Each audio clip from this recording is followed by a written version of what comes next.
plastics are all considered non-recyclable. They're considered single-use. But we believe they're a whole category of their own, that you can now turn these things into other things again and again and again.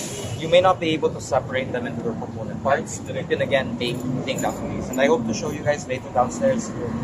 We've really refined these materials into things for the home, for the end user.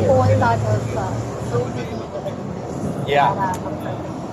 Tita Cherry was there along the way, guiding us aesthetically.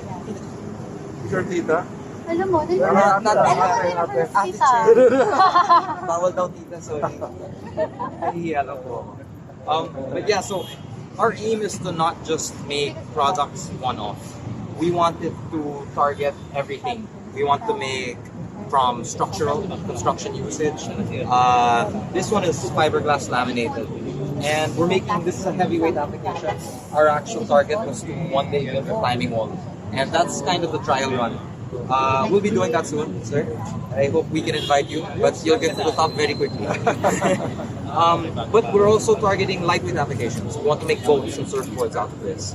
We want to also build buildings, and not just structural boards, which is what they usually use like phenolic boards for. Saan yung mga rescue boat, no? Yes, sir. Pwede pang barangay, no? Pwede. Yung practical application, rescue boat pang barangay. Everything, we want to make everything. From the stretchers, to the woodpito, to the vests. It's gonna be a plastic. Nakasan mo sa Sherry? Your daughter? Partner. Sir, may also taga-Samon po. I lived in that building. I grew up there. Beverly Hills. Sabihin ko sana savior mo. I grew up here. I rode my skateboard in the old theater. Kaya inuna namin. Overall, Kasi I remember Yeah, for the longest time. They moved because of me. I went to high school in Laguna. But we came back. No, sir. May friend ako na anak ni Oscar Orbos, nag-aabalon dati.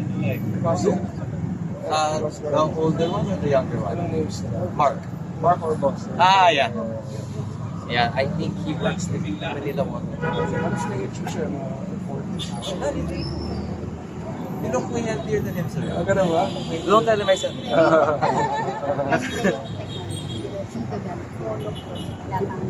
Gumawa pa. Other Yeah, there are, our aim is to improve the entire ecosystem. So we saw a bunch of companies making something similar, all trying to target the same problem, sachet plastics, what to do with them.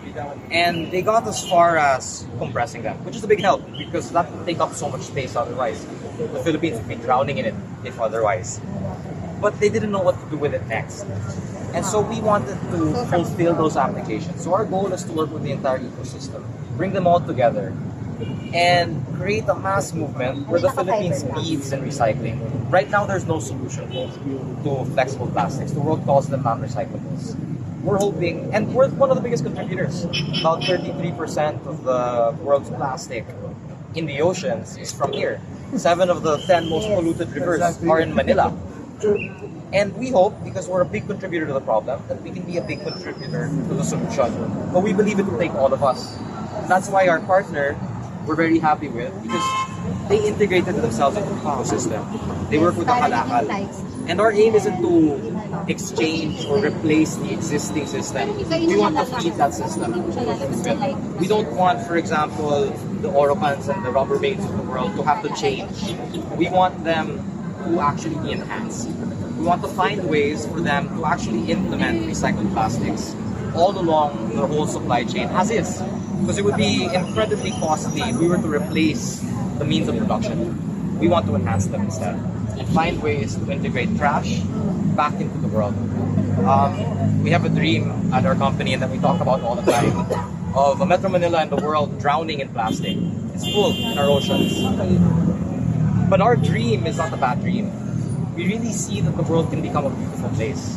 And we want to change that. And I think if we can change perceptions little by little, then slowly by slowly, we can turn trash into real treasures. Anything, sir. Will you make presentation? Yes, sir. We'll show you a range of products.